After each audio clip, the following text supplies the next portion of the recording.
True Stories of Girl Heroines by Evelyn Everett Green. Section 2. Catherine the Rose. He held her hands and looked steadfastly into her eyes. You would not hold me back, Kate. The eyes which looked bravely at him were full of tears, but the girl shook the drops from her long lashes as she threw back her head and spoke with unfaltering lips. I would hold no man back from his duty, least of all the man I love. In a moment his arm was about her. The troth plight, spoken amid the clang of arms and the rattle of musketry, was but 3 days old, and the strange sweetness of it had penetrated the life of the English captain in a fashion which he had no skill to analyze. But in these stern days there was little scope for the sweetness of spoken love, and even the minutes snatched from the pressing needs of garrison life were few and far between. But Hart had volunteered the second time for a service of extra peril, and he had come to speak a farewell to his love, a farewell which both knew might be final. I went and returned in safety last time, sweetheart, he said, and wherefore not again? I shall have your prayers to heaven on my side this time.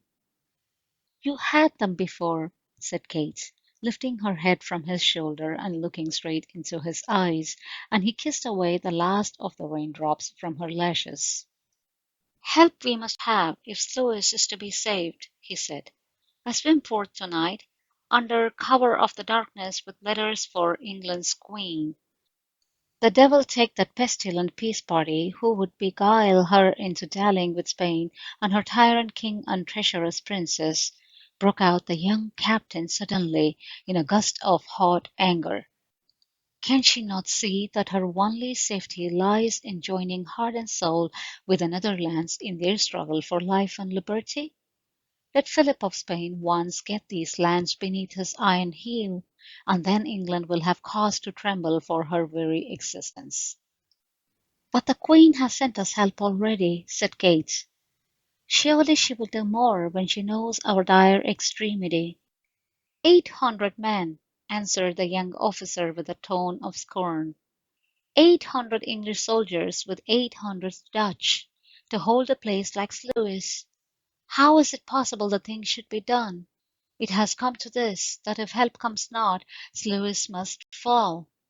Alexander Farnese and his Spanish host will score another triumph for tyranny and the Inquisition. A shudder ran through the girlish frame at the sound of that word, more hateful and terrible to the party of freedom than any other which could be spoken. Then her eyes flashed with a spark as of fire, and flinging back her head, she cried, "And what would the men do if they came, Harold? What work would you set them first to do?" "There is work and to spare, both in attack and defence," answered Hart with something of grimness in his tone. "We are in dire need of at least 4 redoubts between the citadel and the ramparts. The burghers have banded themselves together to build us one. We are sending every man that can be spared from garrison duty and the actual fighting to throw up the second. But how the others are to be constructed with our present force, it is impossible to say.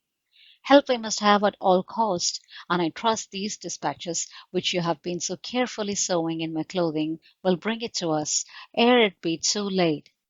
He could not linger.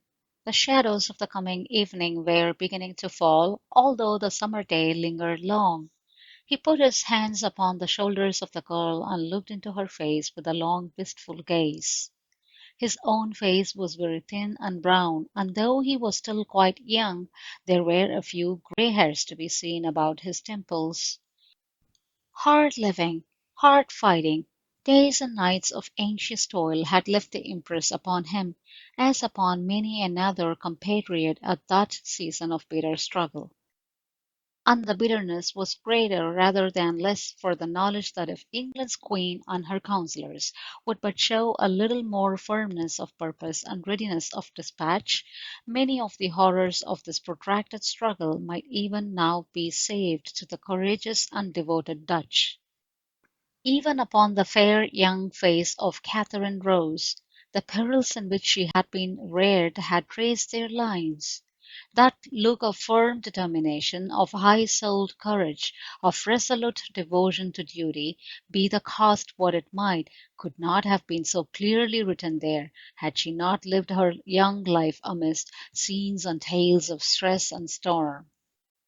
Men and women, youths and maidens, had to face from week to week, and even from day to day, the possibility of having to yield up life and liberty, home and friends for their fidelity to their country and their faith. Catherine's father had died a martyr at the stake. Her brother had been slain in the memorable defence of Antwerp 2 years since, and the loss of her only son had broken the mother's heart, so that she faded away and died a few months later. But these troubles and losses had broken neither the heart nor the spirit of Catherine.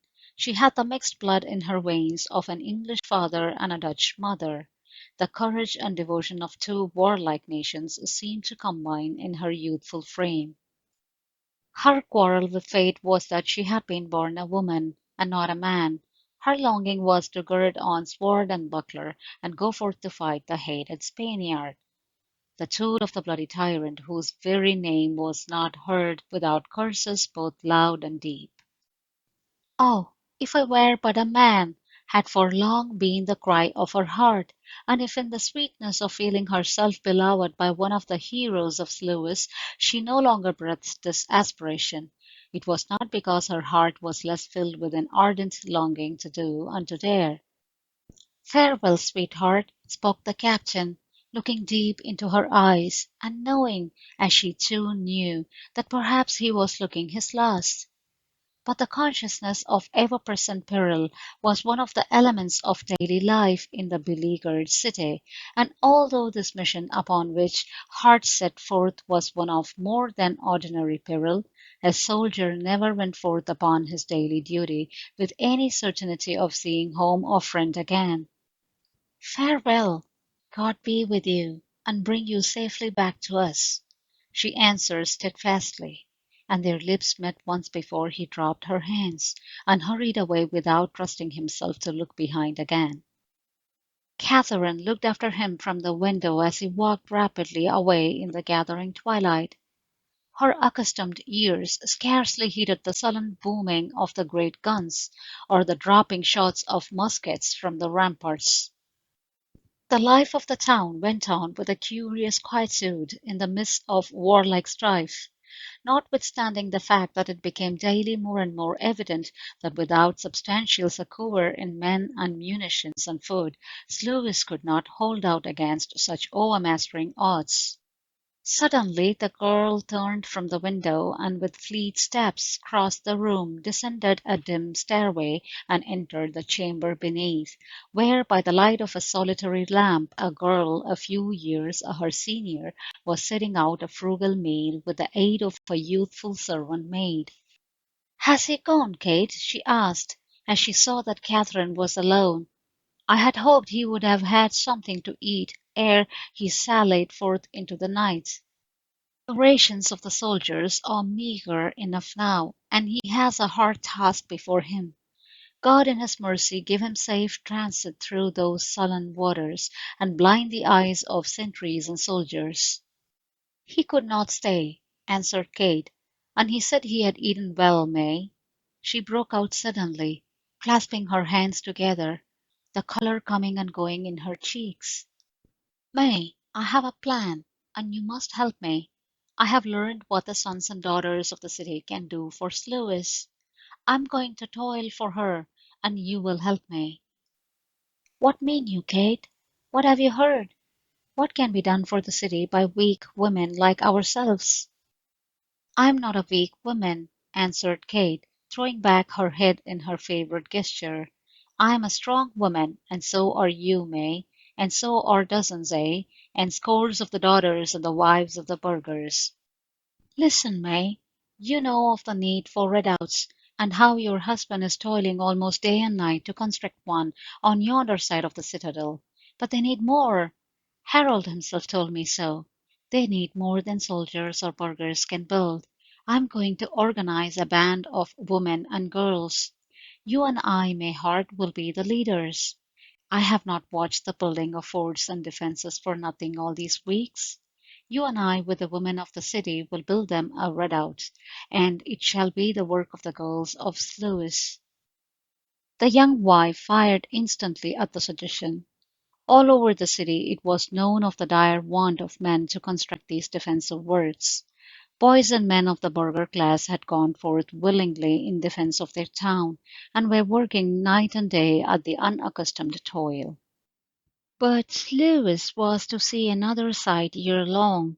A great band of women, many of them mere girls and even little children, armed with the needful tools, led by Mary Hart and Catherine Rose, going forth morning by morning from their homes, delving, building, toiling through the long hot summer's day, in rivalry of the brothers and fathers on the corresponding side of the citadel, the new redoubt rising bit by bit before their strenuous efforts, the work as accurate and solid as that of the men, though every detail was the work of women and girls. Impossible had been the first cry of the burghers when they heard of the proposed scheme. Proud though they were of the spirit that inspired their womankind, they shook their heads at the thought of their ever being able to carry out such a plan. But Catherine was a power amongst the girls of Sluis. She came of a race who had laid down their lives for the country of their adoption. Her mother had been a townswoman, and the girl had been born and bred amongst them. Catherine the Rose, she had been called in affectionate parlance, a play upon her patronymic and a compliment to her brilliant colouring, which even the privations and anxieties of the siege had not dimmed. Mary Hart was also a girl of Sluis, lately wedded to Roger Hart, the elder brother of the gallant English captain, who had been sent with a small band of troops into the city a short time previously, and had already so distinguished himself by personal courage that any specially perilous errand was readily entrusted to him. Roger was not a soldier by profession. The Hart's father had settled in the Netherlands during a time of Tudor intolerance and persecution in England, little foreseeing how soon the land of their adoption would become the arena of a struggle to the death against a tyranny of which England in her worst and darkest hour had never dreamed. He had, however, thriven and prospered in the country he had chosen as his home, and had not been driven away by the troubles which speedily befell it. His sons, like Catherine Rose, combined in their veins the blood of England's sons and that of the Netherlands. And it was with the Hearts that the girl had found a home, when her mother's death had left her alone in the world. Perhaps it was not strange when Harold Hart came to Sluis and spent his few spare hours at his brother's house, that he and the girl he had played with in childhood should draw together as they had done, animated by a common love, a common hatred, and a common steadfast resolve to do and dare all in the cause which was nearest their heart. But how would the Amazons of Sluis face the fire from the guns of the enemy when their earthworks grew to the height that would make them increasingly a target for the Spanish guns? "Leave it to us," said some of the burghers, who came as a deputation to the spot where the women and girls were at work. "Commence the fort if you will, brave maidens, but leave this part to men. It is too stern work for delicate girls when the storm of lead whistles about those who work." It was to Catherine the Rose they spoke, and she turned upon them with a flash in her eyes as she made answer. "Think you that we have not counted the cost? Think you that we are afraid? Have we not seen? Do we not know? Are we of different nature from yourselves? I answer for the maidens of Sluis. That which we have begun we will carry through. Have not you men your work cut out? Are you not toiling, ay, and dying daily for our defence and that of our homes? Do you think we are afraid to toil, and if need be to die in the same cause? It was like you to offer thus to relieve us in the time of chiefest peril. But I give you the answer of the girls of Sluis. Go to Captain May for the answer of the wives." Captain Catherine and Captain May were the titles by which the two leaders were known to their own squads, but the men called them Catherine the Rose and May in the Heart, a sort of graceful parody upon their names. Mary Hart had the same answer to give on behalf of the wives of the burghers, and indeed it was abundantly evident that the men had their hands full with what they themselves had undertaken, and that unless the brave work were carried out by those who had commenced it, it must perforce be abandoned, whilst more and more needful for the safety of the city did these redoubts become. The temper of the besiegers was known to be sorely tried, and scant was the chance that even if they heeded the sex of the workers upon the growing redoubt, they would on that account permit it to grow without opposition. Again and again in the history of those bloody wars, women had fought side by side with men in the defense of their homes and liberties, and the Spanish soldier had as ruthlessly cut down the one as the other. "Girls, are you afraid?" asked Kate, as she lit forth her band upon the morrow. "You have heard the balls hissing overhead these many days, but to-day perchance we shall feel the sting of the hot bullet, or the splinter of some shell tearing its way into our flesh. Are you afraid to face such experience?" "We are not afraid. Where you lead us we will go," was the utmost universal rejoinder, spoken with a quiet gravity and resolve which attested its sincerity. These girls were not undertaking the task in ignorance of its perils. They had seen enough of wounds and death. They knew what they were facing, but there were only a few waverers who, on Kate's invitation, went back, and even they could not tear themselves away from the scene of their labors. They came to look on beneath the shelter of the rampart, to give help should help be needed, and before long the stern excitement of the hour possessed them also, and scarce one but was soon working with the rest, only shrinking and perhaps uttering a little cry as some bullet might whiz close to her ear. Under fire, a rain of bullets falling round, a comrade beside you sometimes falling silent and helpless, or with a cry and a struggle. It is so easy to speak of such things, but how many of us realize what they mean to those who have passed through such experience? Catherine, in the foremost post of danger, worked on directing and encouraging. She had insisted that her squad of girls should take the side most exposed to the enemy's fire, leaving the less perilous place for the married women. There had been a generous rivalry for this position of peril and honor, but Catherine's word and determination had prevailed. "You who have husbands and perhaps children to think of, and to miss you if you're taken, must give this post to us," she said.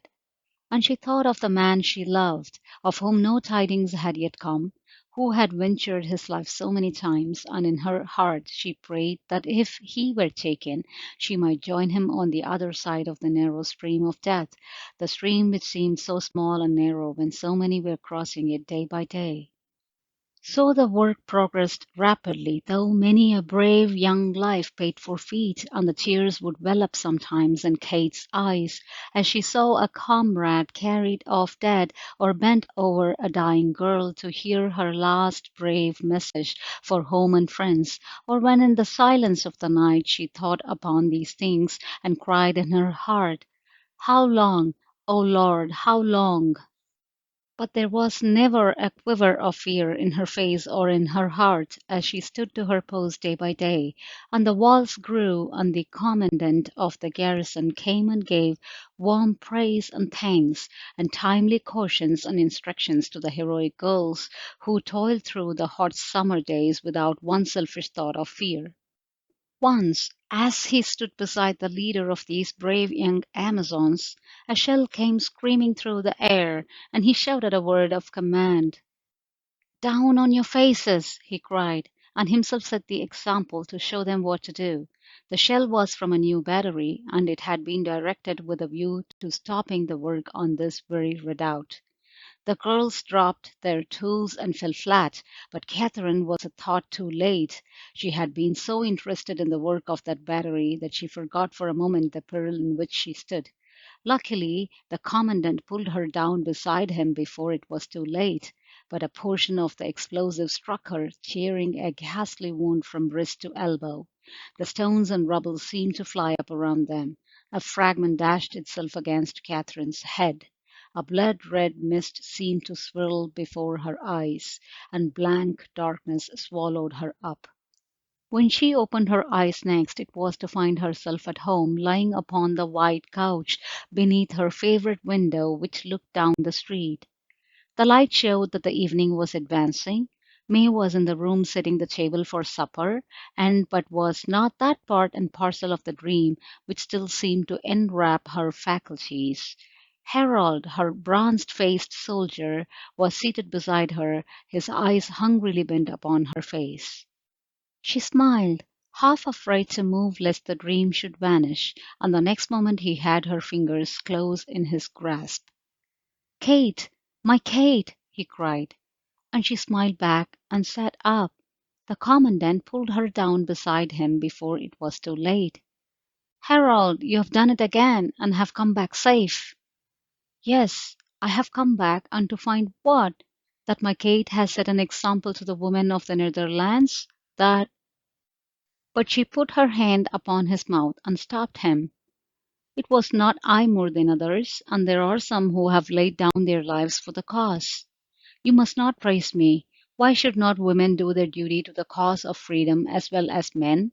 You do not praise your men for standing to their guns." "But we will praise you," cried Harold hotly. "Know you not that all the city is ringing with the news that the women's redoubt is all but finished, and that in spite of the deadly fire from the new battery? And Kate, tonight the soldiers will get the guns mounted, and tomorrow Fort Venus will give her answer back. How, my Kate, will you be able to come and see?" "Fort Venus?" she queried, with a smile in her eyes. "That is what the Commandant has christened it, and the soldiers received the name with ringing cheers. The names of Catherine the Rose and May in the Heart are in all men's mouths. Surely, surely you must be there to see." And she was, for the wound, although severe, was not crippling, and the dauntless spirit of the girl carried her through the triumph and gladness of the next day, as it had carried her through the previous perils and hardships. A spectator would have thought that Sluis was en fete that day instead of a sorely pressed beleaguered city, wanting food, help, everything. Citizens and soldiers marched in quadrants to the new fort, which had been the scene of arduous toil all the night, and from whose loopholes the mouths of guns could now be seen protruding. And foremost in that procession, cheered to the echo by burghers and soldiers alike, marched the brave women and girls who had done such work for their country and their city, headed by Mary Hart and Kate Rose. Then, at a given signal, Fort Venus opened her mouth and roared forth her message of defiance and resolve. "Hear the voice of the women of the Netherlands!" cried Arnold de Groeneveld, the grave commandant, as the guns belched forth fire and smoke, and the welkin rang with the shouts of the citizens and soldiers. And so true was the aim of the gunners that the new battery was speedily silenced, and cheer after cheer went up as the destruction wrought became more and more visible, and the youths of the city bore aloft upon their shoulders through the streets to their homes, Catherine the Rose and May in the Heart, crying aloud as they took their triumphal way. Hear the voice of Fort Venus. Hear the voice of the women of the Netherlands. Death to the tyrant. Life and immortality to the liberties of the people and freedom of faith. The voice of the girls is the voice of the nation. End of section 2.